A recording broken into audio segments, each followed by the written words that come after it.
Please come forward. Thank you. We welcome you. Thank you very much.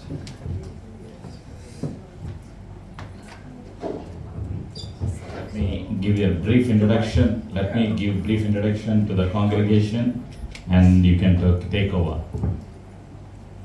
యవనస్తుడు 40 సంవత్సరాలు కూడా లేవు, భార్య పిల్లలతో జర్మనీ వదిలిపెట్టి ఇటలీలో ఉంటున్నారు. ఇటలీ భాష నేర్చుకుని ఇటలీ భాషలో వాక్యం చెప్తున్నారు. పోలాండ్ వెళ్ళి పోలాండ్లో అక్కడ పోలిష్ భాష నేర్చుకుని అక్కడ వాక్యం చెప్తున్నారు. ఇప్పుడు అరబిక్ కోర్సు చేసి అరబిక్ నేర్చుకున్నారు. నాకు రాదు, 28 సంవత్సరాల నుంచి ఉంటున్నా ఈ దేశంలో. అరబీ భాష చదవటం, రాయటం, మాట్లాడటం కూడా వచ్చు. అరబ్బుల దగ్గరికి వెళ్ళిపోయి వాక్యం చెప్తున్నారు. పోయిన నెలలో జోర్డాన్ వెళ్ళారు, అక్కడ వాక్యం చెప్పారు. ఒక్కొక్క దేశం ఒక్కొక్క నెల వెళ్ళి వాక్యం చెప్తూ ఉన్నారు. నశించిపోతున్న ఆత్మల ఎడల ఆయనకి మంచి భారాన్ని దేవుడిచ్చారు. మేము ఎలా కలుసుకున్నామంటే, నేను బంగ్లాదేశ్ వెళ్ళటానికి ముందుగా కలకత్తా వెళ్ళి అక్కడ వీసా కొరకు అప్లై చేసినప్పుడు అక్కడ 3 వారాలు కలకత్తాలో ఉన్నాను. అక్కడ రోమన్ క్యాథలిక్ సేవా కేంద్రంలో నేను ఉన్నాను. అక్కడికి ఆయన తన స్నేహితులతో వచ్చారు సువార్త ప్రకటించడానికి. ఎవ్వరూ తెలియదు, ఇంటర్నెట్ ద్వారా ఆ స్థలాన్ని బుక్ చేసుకుని అక్కడికి వచ్చారు. ఆ రోజు సాయంత్రం కనిపిస్తున్నారు, భోజనం దగ్గర కలుసుకుంటాం. వాళ్ళు పెట్టేదే మేము తింటున్నాం, వాళ్ళు తింటున్నారు. సరే, వాళ్ళకి మన సంఘాల్లో వాక్య పరిచయం చేయడానికి పంపించడానికి, వాళ్ళని పరిచయం చేసుకోవడానికి యేసయ్య సహాయం చేశారు. ఆ విధంగా కలకట్టాలో మేము కలుసుకున్నాం. మంచిగా సొంత డబ్బులు పెట్టుకుని, విమానం ఖర్చులు అన్నీ పెట్టుకుని, ఉండటానికి అన్ని ఖర్చులు పెట్టుకుని వ్యక్తిగతంగా సువార్తను ప్రకటిస్తూ ఉన్నారు. చాలామంది అనుకుంటారు ఈ తెల్లోళ్ళు అంటే బాగా డబ్బు ఖర్చు పెడతారని. ఎక్కడుంటున్నాడో తెలుసా? షెరటన్ హోటల్ వెనకాల కేవలం మంచం, దాని ఖరీదు కడతాడు. మిగతా అన్నీ కూడా దాదాపు ఆ విల్లాలో 50 మంది పైన ఉంటారు. ఆయన టికెట్ కొనుక్కుని వచ్చాడు, ఆయన ఇక్కడే ఉంటున్నాడు. ఉంటూ అరబ్బులకి అందరికీ వాక్యం చెప్తూ ఉన్నారు. మనతో ఈ విధంగా పరిచయం అయింది. మనకేం కావాలి అంటే, యేసయ్యను ప్రేమించే ప్రతి ఒక్కరూ కూడా సాక్ష్యం చెప్తారు. వాళ్ళు ఎందుకు ఈ దేశం వచ్చి ఇలా చెప్తున్నారు అంటే కేవలం ప్రేమ. We thank God for the love that you have for the kingdom of God. I'm just explaining them how we met each other in I got some because of the names of the locations. Yeah, Calcutta. And then I told them that you love the Lord so much, that's the reason you came here and you are blessing the body of Christ. Welcome you on behalf of the churches. We welcome you in Jesus. This is your time. You have 15 minutes. Thank you very much. And you will translate me, right? Yes. Because my Telugu is pretty bad. No, it's not existent, sorry for that. But yeah, I don't know what he said about me, all the things. So I am living in Sardinia on an island, on an Italian island right now. And ఒక ద్వీపంలో ఆయన ఉంటున్నారు. ఆయన మీ pass గారు చెప్పారో నాకు తెలియదు అంటున్నారు. And I have 4 children. ఆయనకి 4 పిల్లలు and 1 wife. ఒక భార్య. And I'm pretty thankful for being able to preach here. I'm honored. సంతోషిస్తున్నారు ఇక్కడ వాక్యం చెప్పడానికి. And especially to having met the brother here. ఈ పాస్ గారిని కలుసుకోవడం చాలా సంతోషం. Because he is an international missionary and a traveler. Me pass గారు అనేక దేశాలు వెళ్తున్నారు. And he's done it for decades now. చాలా సంవత్సరాల నుంచి మీ పాస్ గారు సేవలో ఉన్నారు. And I'm just beginning. నేను ప్రారంభ దశలోనే ఉన్నాను. So I can learn a lot from him. Me pass గారి ద్వారా అనేక విషయాలు నేను నేర్చుకుంటున్నాను. And now he lets me preach in his church, which is strange because I don't know so much as he. ఇది నాకు చాలా ఆశ్చర్యంగా ఉంది. మీ పాస్ గారు నాకు అనుమతించారు మీతో మాట్లాడమని చెప్పడానికి. But let's see what the Lord has prepared today. యేసయ్య చెప్పిన విషయాలు నేను బయలుపరుస్తాను. I had on my heart to preach about sanctification today.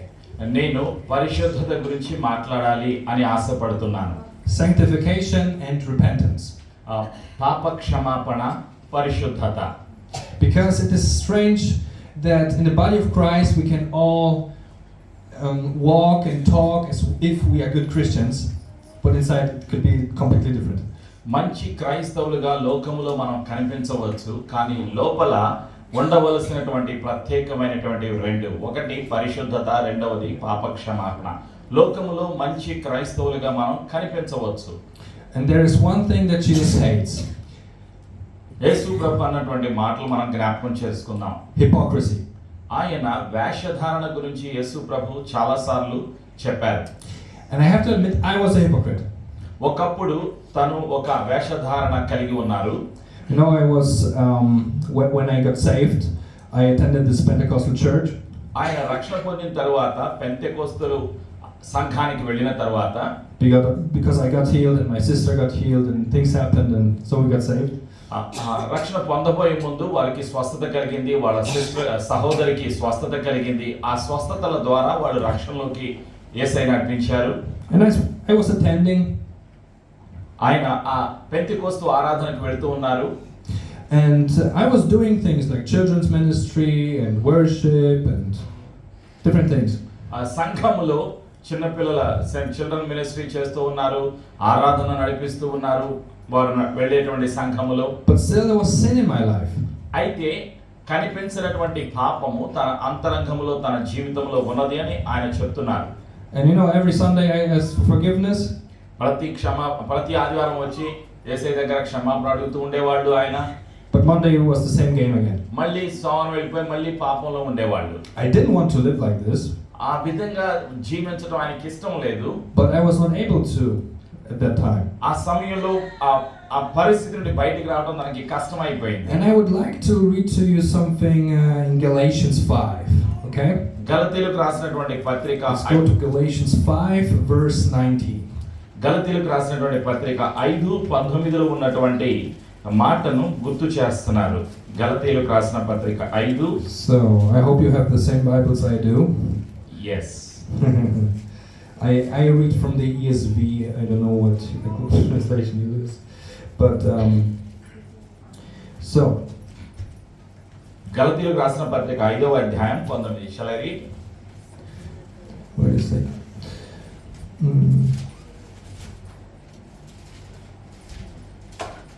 Now, the works of the flesh are evident.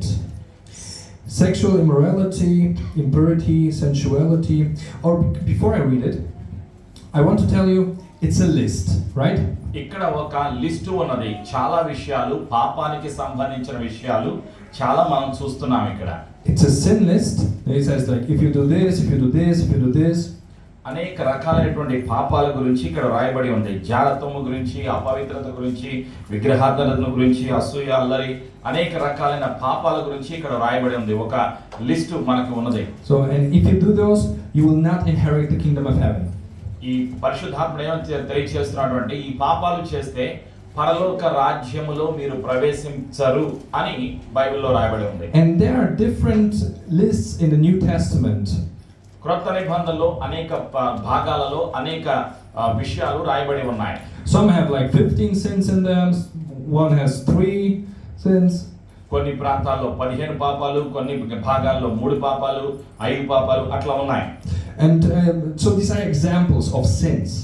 ఈ పాపానికి సంబంధించిన అనేక ఉదాహరణలు ఇక్కడ రాయబడి ఉన్నాయి. So this is one of the passages I could read. I could also read in Ephesians and Colossians and in Revelations or in other books of the Bible, another list. And కొలస్సీయులకు రాసిన పత్రిక, ప్రకటన గ్రంథంలో అనేక భాగాలలో బైబిల్లో పాపాల గురించి చక్కగా రాయబడి ఉన్నది. But now let's listen what is dangerous. Okay, and keep it in mind. మనసులో ఒకటి గుర్తుంచుకొని ప్రమాదకరమైనది ఏమిటో మనం తెలుసుకుందాం. Let's see if we find ourselves in this list, okay? మనం ఈ రాయబడిన వాటిల్లో మనలో ఏదైనా ఉన్నదేమో ఒకసారి సరిదిద్దుకుందాం. So, now the works of the flesh are evident. Sexual immorality, impurity, sensuality, idolatry, sorcery, enmity, strife, jealousy, fits of anger, rivalries, dissensions, divisions, envy, drunkenness, orgies, and things like these. I warn you, as I warned you before, that those who do such things will not inherit the kingdom of God. గలతీయులకు రాసిన పత్రిక 5వ అధ్యాయం 19, 20, 21 చదువుతున్నాను. శరీర కార్యములు స్పష్టమై ఉన్నవి, అవేవనగా జారత్వము, అపవిత్రత, కాముకత్వము, విగ్రహారాధన, అవిచారము, ద్వేషములు, కలహము, మత్సరములు, క్రోధములు, కక్షలు, భేదములు, విమతములు, అసూయలు, మత్తతలు, అల్లరితో కూడిన ఆటపాటలు మొదలైనవి. వీటిని గురించి నేను మునుపు చెప్పిన ప్రకారము ఇటు వాటిని చేయువారు దేవుని రాజ్యమును స్వతంత్రించుకొనరని మీతో స్పష్టముగా చెప్పుచున్నాను. Yeah, it's a hard passage, isn't it? Has somebody found himself in this passage?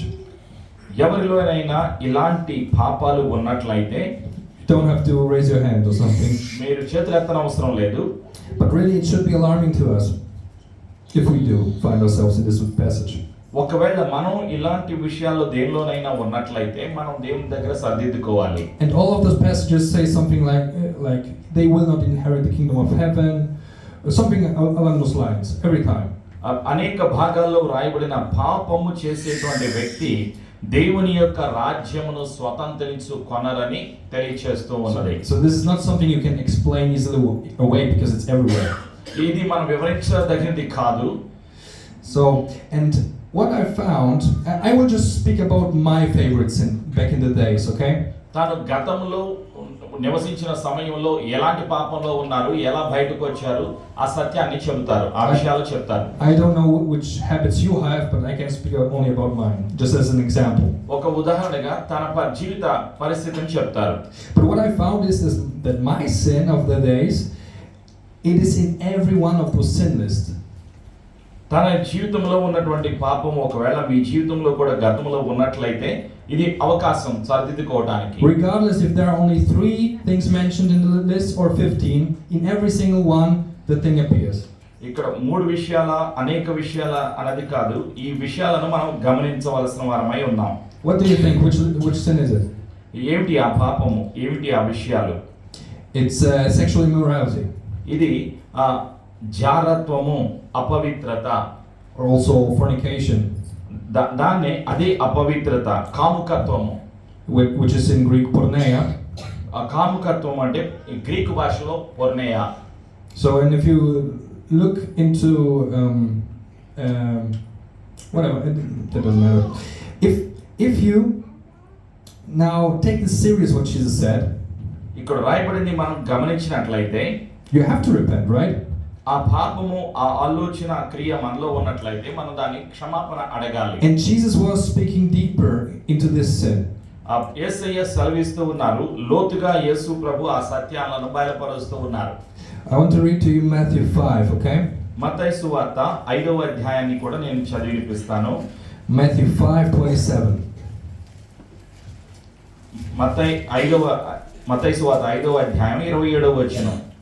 వ్యభిచారము చేయవద్దని చెప్పబడిన మాట మీరు విన్నారు కదా. So, you have heard that it was said, you shall not